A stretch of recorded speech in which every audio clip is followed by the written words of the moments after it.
Maraknya aksi tawuran anak di bawah umur menurut Ketua Komisi Perlindungan Anak Daerah KPAD Sumsel Dwi Noviani dipengaruhi oleh kurangnya peran dan perhatian orang tua.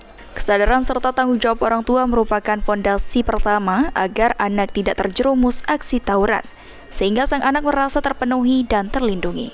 Berdasarkan data yang diperoleh dari KPAD Sumsel, sebanyak 28 anak di bawah umur yang hendak melakukan tawuran pada Minggu dini hari. 18 anak diantaranya masih berstatus pelajar, sementara 10 anak lainnya tidak bersekolah. KPAD Sumsel mengimbau pihak kepolisian tetap mengedepankan hukum tindak pidana anak. Peran orang tua sangat dibutuhkan sekali untuk melakukan pendekatan terhadap anak, sehingga anak-anak merasa terlindungi, merasa terpenuhi hak-haknya, dan merasa diberikan kenyamanan pada lingkungan keluarga.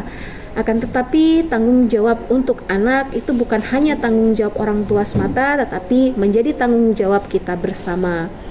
Adapun presentasi anak yang terlibat aksi tawuran, data yang kami dapat itu sebanyak 28 orang yang teridentifikasi, ada 10 anak yang tidak sekolah, dan ada juga atau sisanya adalah Hafid Zainul, PAL TV.